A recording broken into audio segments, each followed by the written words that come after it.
Live from Dar es Salaam, Tanzania, this is TBC News. Our top stories. Lessons from MV Bukoba accident.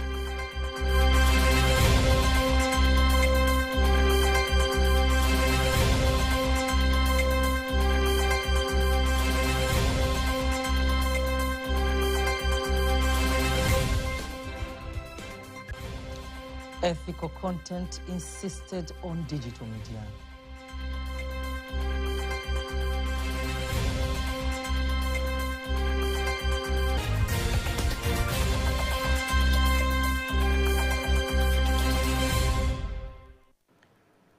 Good evening. Thank you very much for joining us. I am Kanki Mwaigomole.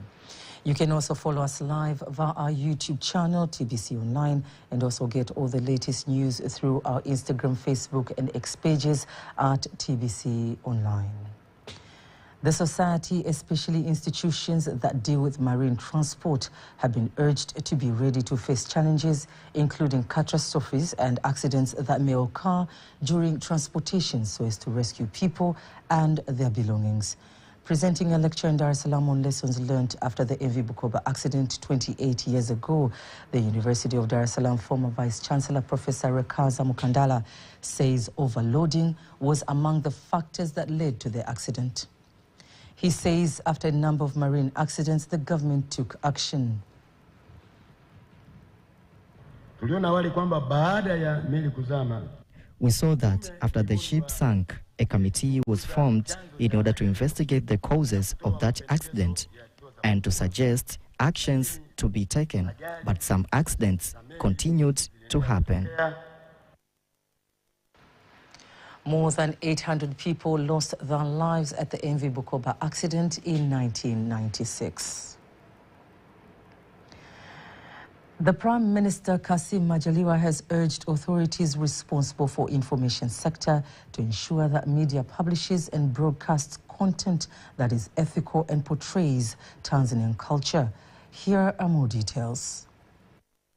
Community of journalists who work on digital platforms have met in Dar es Salaam to discuss the success reached by President Samia Suluhu Hassan during her 3 years in power. Speaking at the conference, Prime Minister Kassim Majaliwa says the government will continue to work with journalists and stakeholders of digital platforms so that they can enable the information sector to grow and contribute to national development. Tunaamini mitandao ya kijamii kwa namna ambavyo inafanya kazi ya kuhabarisha umma.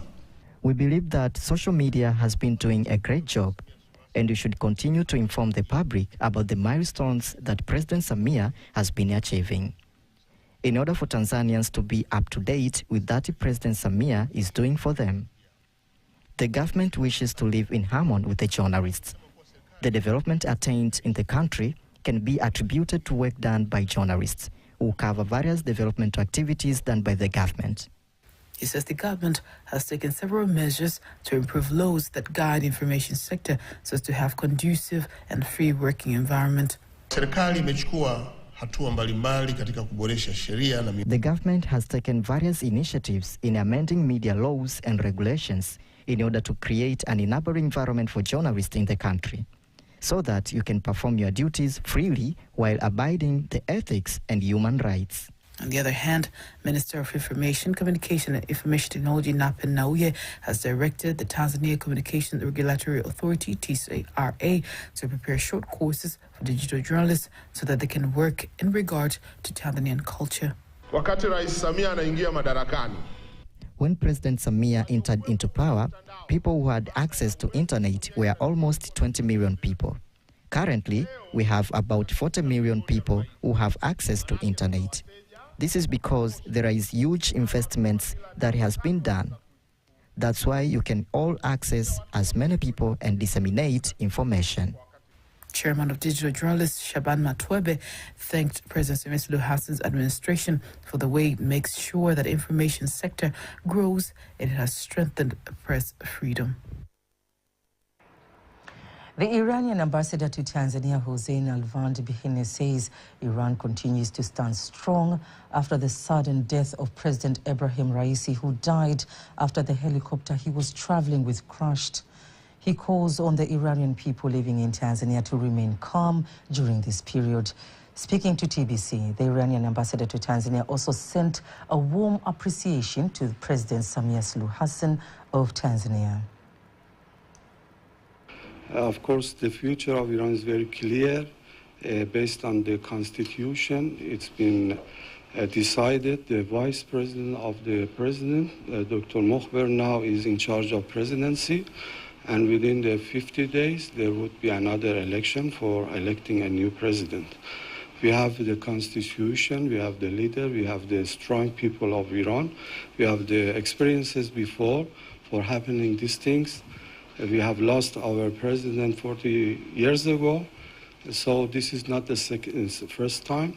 So we have this experience, we have the people that are supporting the Islamic Republic of Iran, we have the constitution. Inshallah, in the 50 days we are going to have election, also in the embassy for the presidency.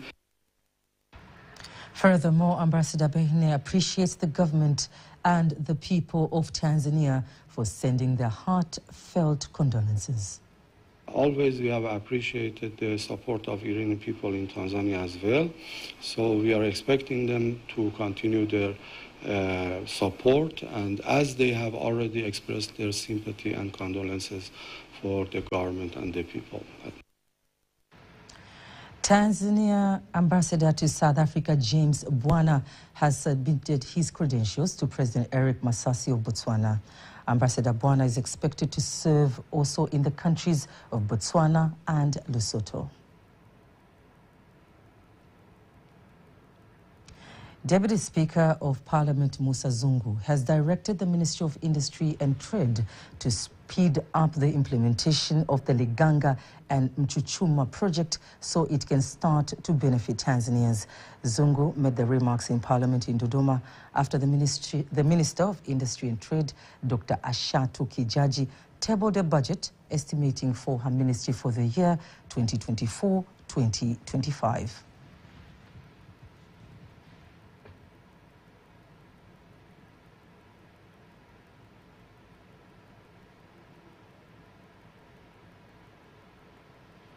Mradi huu wa Mchuchuma Liganga tumeuona zaidi ya miaka 40. We have been observing the Mchuchuma Liganga project for more than 40 years, but right now the right decision has been made and the president has already given out an order on what should be done. The project should start being implemented.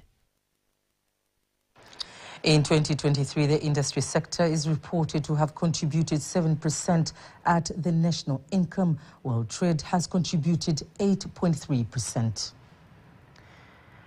The Executive Director of the Higher Education Students' Loan Board, Dr. Bill Kiwia, says that the good performance and effectiveness of the board attracts stakeholders from other countries to visit it for learning purposes. Dr. Kiwia made the remarks in Dar es Salaam when the board received a delegation from Eswatini who visited the organization for training and building relationship with education institutions in the country.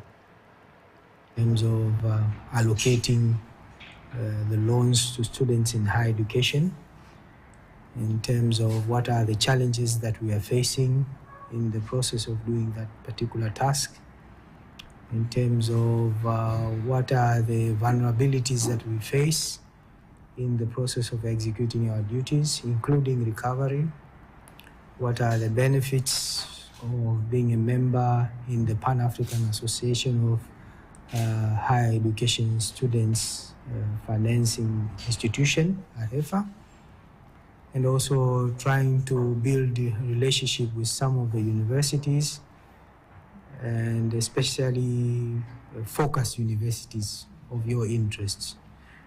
And I believe with this visit, hopefully these things will be fulfilled. On his part, the scholarship manager from Eswatini, Sifi Sosetu Mbebe, says that they are going to share experiences learned when they return back home. Is more than just learning, is to establish the relationships with Tanzania, especially the Higher Education Student Loans Board. We know that you are a member of AHEFA, we are just recently members of AHEFA, and we know that we have much to learn from Tanzania. And I have to say, we're also happy that you are a country that was referred to us by Kenya, the Higher Education Loans Board in Kenya, and they believed we would learn a lot from just coming to Tanzania, hence we are here as well. Since its inception in 2004, the Higher Education Students Loan Board has granted loans amounting to 7.2 trillion shillings. Tanzania's Ecobank has allocated 20 billion shillings to provide low-interest loans for public servants. The bank's Director General, Dr. Charles Asedu, made the announcement in Dar es Salaam, saying public service employees can borrow up to 125 million shillings, which will be repaid over 7 years at a low interest rate of 12%.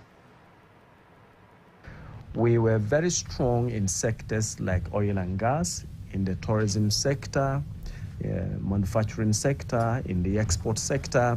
We made sure that we provided finance to all these sectors just to help continue to oil the economy. But we also know that the civil service platform is extremely important to the country. They provide a stability for us to continue to serve the nation. And it is at this point that we think that we must also extend our services to the civil servants platform. And that is why today we are launching Mikopo kwa Watumishi wa Umma campaign. He says the bank has made a profit of 9.6 billion shillings in the year 2023, up from 1.6 billion in 2022, and that it had also been successful in bringing down the percentage of non-performing loans from 5% to 2.5% in 2023. Women in the country have been urged to apply for working programs available in Russia in the areas of production operations, services and hospitality catering industry and logistics in special economic zones in Alabuga. Speaking to TBC News in Dar es Salaam, project leader for human resources, Almia Salfin, says the program intends to empower women and skills and knowledge in production areas so as to boost their economic development. For a special economic zone Alabuga, that is the best economic zone in Russia, and overall we have around 34 productions that are actively working and more than 13,000 employees working in the premises, and there are quite good perspective in development of the economy and the human perspectives, and that's why we have Alabuga Start program.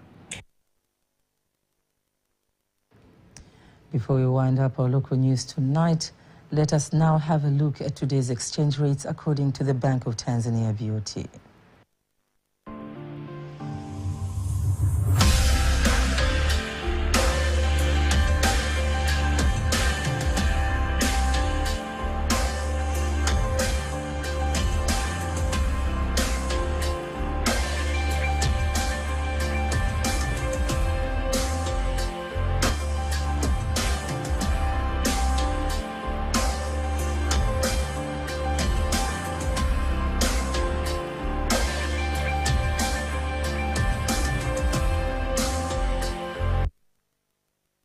Don't miss TBC News every weekday to know all the latest in exchange rates. When we come back, it will be time for the latest in the international news.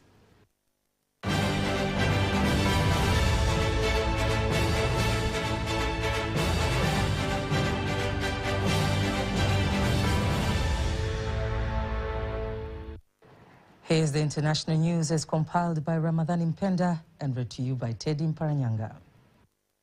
Mourning continues across Iran in the wake of President Ebrahim Raisi's death.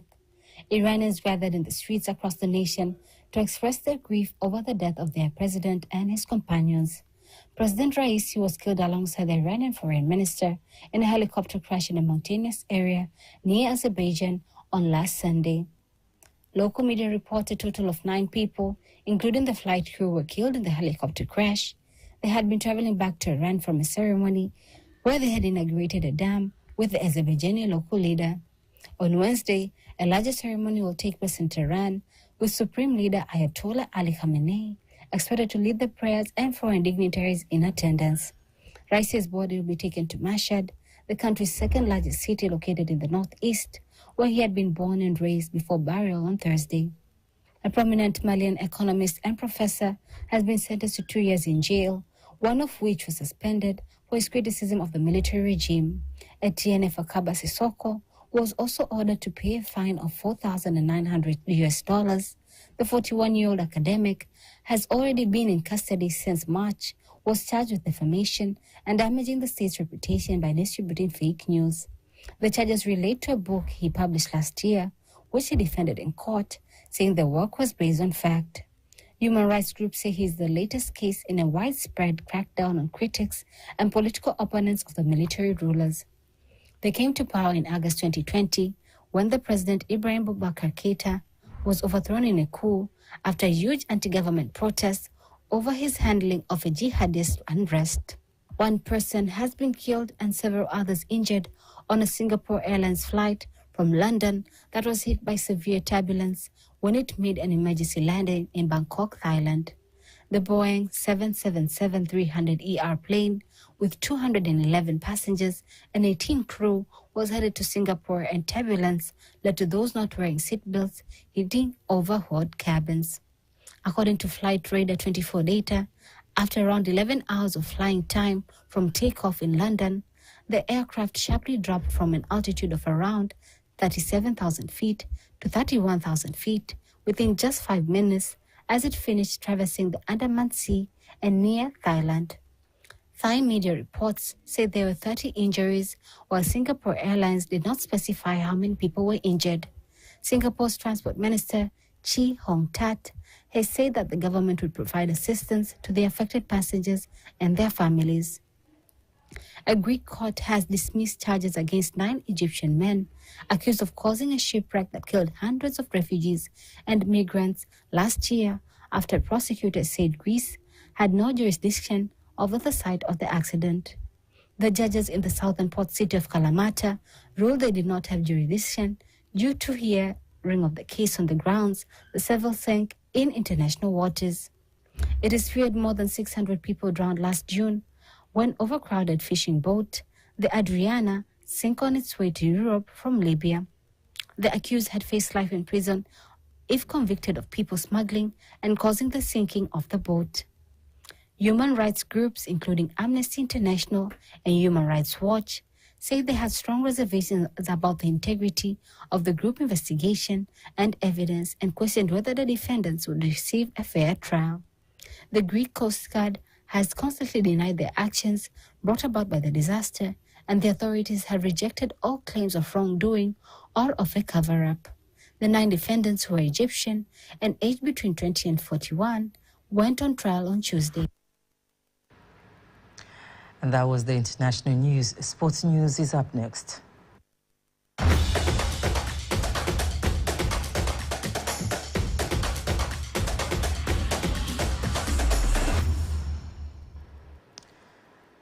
And in sports, Dar es Salaam City basketball head coach Muhammad Mbwana believes that his team has the capability of defending that title because of quality and experienced players in the squad. Coach Mbwana revealed that competition in Dar es Salaam Basketball League has increased due to the quality of the teams participating, but they will find a way to overcome and win their matches. I have faith on my team. We got what it takes to be champions, but it won't come easy. There's going to be a lot of challenge. I think credit to all the teams this year in the DBL league. They have also recruited some good players. They'll be showcasing some great challenges. But we as Dar City, I think our set goal is to retain our championship. So I think we're on the right track, but it won't come easy. It's gonna take one game at a time. So getting to the second round, go to the playoffs, and hopefully get into finals and fulfill our dreams. So that's our biggest goal this year. So, and I think we have a big chance to do that. But it depends on the effort that we're going to put on and the result. The Dar es Salaam City basketball team finished the first round of the Dar es Salaam Basketball League on top of the league table as it completed the first round. Tanzania Basketball Federation TBF Technical Commissioner Danny Patrick calls upon regional basketball teams to complete registration of players so as to give chances to players who will miss a chance to be signed by other teams before the Taifa Cup tournament to kick off technically. The Technical Commissioner Patrick added that registration of players in their respective regions in time will simplify completion of the administration and organization of the Taifa Cup tournament. The procedure is that every region should confirm its squad area. Hence, they need to register their team so as to let the players who want to be playing in their teams to play in other teams, and we make this clear in order to add the value in the league, because our aim is to improve the league this season. Basketball Taifa Cup competition is planned to take place in Dodoma in June the 19th. And before we wind up the news bulletin tonight, let us take a look at the weather forecast for the next 24 hours. Hello, welcome to the weather forecast. And this is 24 hours weather forecast from Tanzania Meteorological Authority, starting from tonight, 9 p.m. Wind is expected to flow at the speed of 30 kilometers per hour over Lake Victoria. For Lake Tanganyika and Lake Nyasa, wind is expected to flow at the speed of 20 kilometers per hour. And the state of the lake is expected to be slight to moderate. And due to the current situation of Tropical Cyclone Yali, we expect a period of strong winds for the entire coast. And wind is expected to flow at the speed of 50 kilometers per hour for the entire coast. And this comes with the warning of severe weather, of which Tanzania Meteorological Authority has issued a warning of period of strong winds exceeding 40 kilometers per hour and large ocean waves reaching 2 meters over some areas of the entire coast. Necessary measures and precautions should be taken. We expect chance of rainfall over some few parts of the country, with high chance over the northern coast. And this comes with an advisory of severe weather, of which Tanzania Meteorological Authority has issued an advisory of period of heavy rains over some few areas of Dar es Salaam, Tanga, one including Mafia ISIS, together with Pemba and Unguja ISIS. Necessary measures and precautions should be taken. And now let us see of the weather details, and this is what we expect for tonight. For Kagera and Mara region, we expect particle